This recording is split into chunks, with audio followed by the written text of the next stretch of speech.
Сәлеметсіздер ме, құрметті оқушылар. Мен Күмісай. Бүгін сіздермен бірге дененің салмағы тақырыбына есептер шығаратын боламыз. Номер бірінші есепті жазайық.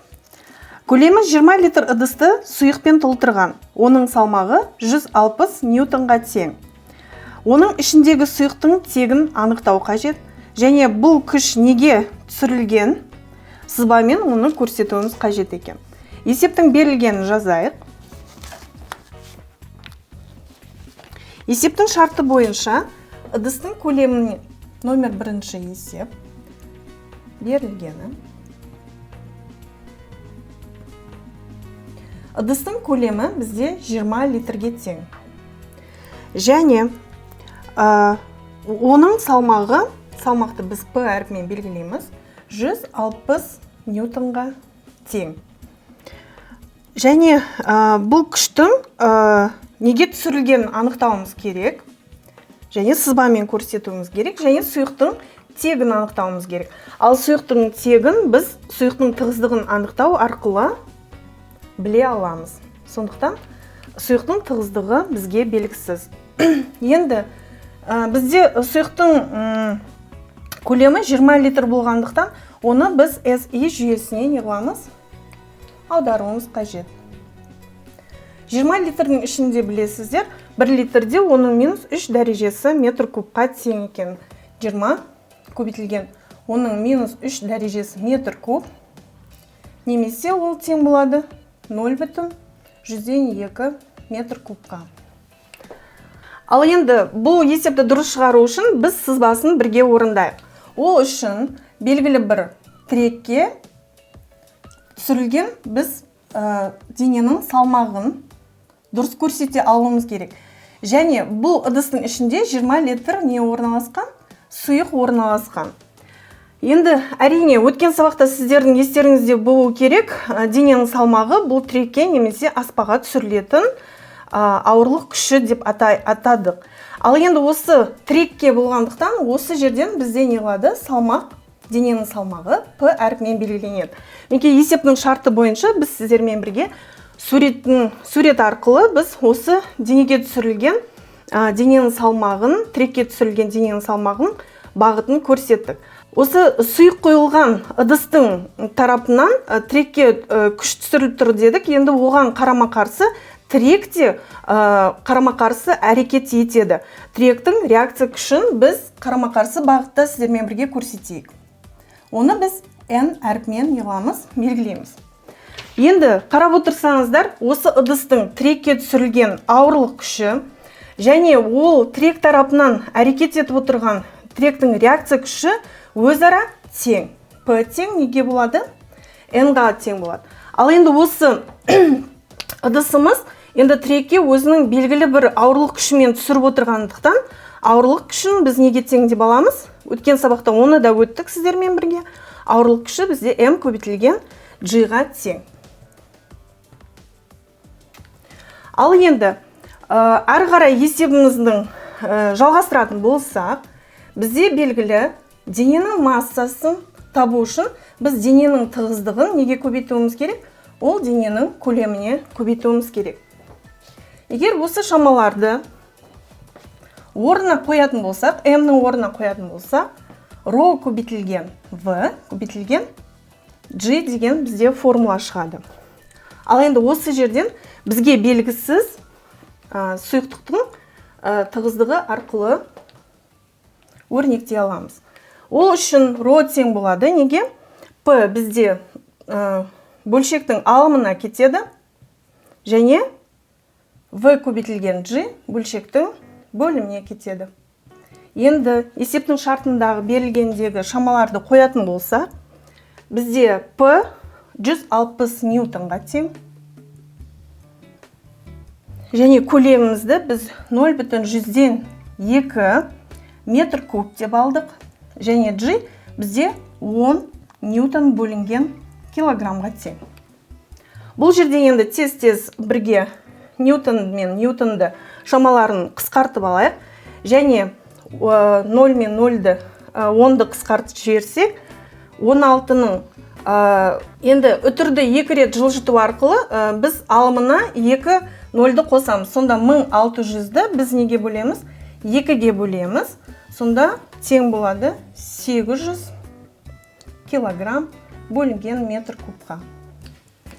Балалар, енді біздің белгісіз сұйықтығымыздың тығыздығы анықталды. Ол 800 килограмм метр куб болды. Егер сіздер тығыздықтар таблицасына, кестесіне қарайтын болсаңыздар, ол жерде бірнеше сұйықтықтың тығыздығы осы 800 килограмм бөлінген метр кубқа тең екенін көре аласыздар. Ол мүмкін спирт болуы мүмкін, ол мүмкін май болуы мүмкін, немесе жаңағы керосин болуы мүмкін. Сондықтан біздің осы ыдысымызға құйылған сұйықтықтың тегін анықтап алдық. Енді келесі есепке көшейік. Екінші есептің берілгенін бірге оқиық. Көлемі 120 см куб, мыс шардың салмағы 8,5 ньютонға тең. Бұл шарда қуыс бар ма, әлде тұтас па? Егер қуыс болса, оның көлемін анықта деп бізден сұрап отыр. Есептің берілгенін жазайық. Номер 2 есеп. Берілгені. Бізде көлемі 120 см куб шар. Және 8,5 ньютонға тең дейді бұл шардың салмағы. 8,5 ньютонға тең. Ал енді оқушылар, бұл жерде біз мыс шары туралы айтып жатқандықта, оның тығыздығын жазып кетейік. Шардың тығыздығы бізде 8900 килограмм бөлінген метр куб. Ал енді бізге не белгісіз? Соны анықтап алайық. Біз енді шардың қуыс немесе оның тұтас екенін, оның көлемін анықтау арқылы, ол шардың көлемі 120 см болғандықтан, 120 см куб болғандықтан, біз шардың қуыс немесе тұтас екендігін анықтау үшін оның ішкі қуысындағы көлемін анықтауымыз керек. Оны біз сіздермен бірге V1 деп белгілейік. Енді тағы бір айта кететін жайт, бұл егер шар тұтас немесе қуыс болатын болса, оның салмағы мына жерде жалпы шардың салмағы берілген. Сондықтан оның ішінде қуыс бар болатын болса, онда әрине бұл салмақтан ол азырақ болуы керек. Сондықтан біз табатын қуыс бар екен, немесе оның тұтас екенін анықтау үшін, оның тағы бір салмағын тауып көруіміз керек. Оны P1 деп белгілейік. Ал енді сіздермен бірге есебіміз дұрыс шығу үшін, әрине біз бір жүйеде есептеуіміз керек. Ол үшін SI жүйесіне келтіріп алайық. 120 см кубымыз бізде 120 көбейтілген, оның минус 6 дәрежесі екен ұмытпаймыз. Немесе бұны тағы 12 көбейтілген, оның минус 5 дәрежесі метр куб деп те жазуымызға болады. Ал енді есебіміздің шартын дұрыс орындау үшін шартымен берілгенін дұрыс тағы бір қарап шығыңыздар да, және есептің шешуіне келейік. Енді есептің шешуін табу үшін ең біріншіден шардың суретін салып алайық. Бұл шар енді бізде осындай. Ең бірінші осының салмағын сіздермен бірге анықтап алайық. P1 бізде неге тең болады? M1 көбейтілген G-ға. Шардың массасын табу үшін біз масса тең ρ көбейтілген V формуласын қолданамыз. Осы жерден P1 тең болады. M1-дің орнына нені қоямын? ρ көбейтілген V көбейтілген G-ға. Енді орнына қоятын болсақ, ρ бізде 8900 килограмм бөлінген метр куб. Көбейтеміз. 12 көбейтілген оның 5 дәрежесі метр куб. Және көбейтеміз 10 ньютон бөлінген килограммға. Сонда бізде 10,7 ньютон деген шама шықты. Ал енді қайынке бірге салыстырайық. 10,7 жалпы біздің шардың салмағы. Болу тиіс массасы, егер оның ішінде ешқандай қуыс болмаған жағдайда, біздің шарымыздың салмағы қандай болу керек? 10,7. Ал бірақ есептің шартына тағы бір рет қарасақ, бізде есептің шартында осы шардың салмағы 8,5 деп берілген. Демек, біздің шарымыздың ішінде қуыс бар деген сөз. Ал енді қуысы бар шарды сіздерге көрсетейін. Бұл шардың ішінде не бар? Қуыс. Ал енді қараңыздар оқушылар. Енді бұл жерде осы шардың жалпы көлемінің ішіндегі мына В қуыс болып табылады. Солай ма? Ал мынау жалпы шардың несі? Көлемі. Ал енді осы көлемнің жалпы неге тең екенін жазайық. В тең болады. Неге? В қуыс. Жазып қояйын мен сіздерге. Және В мыс. Мыстың несі? Көлемі. Ал енді бізге В қуысты табу керек қой. Сол үшін В қуыс тең болады. Неге? Әрине, жалпы көлемнен мыстың көлемін алып тастағанға тең болады. Ал енді осы жерде бізге нені? Мыстың көлемі бізге белгісіз. Мыстың көлемін табу үшін біз тығыздықтың формуласына келеміз. В мыс тең болады. Неге? М мыс бөлінген ро мысқа.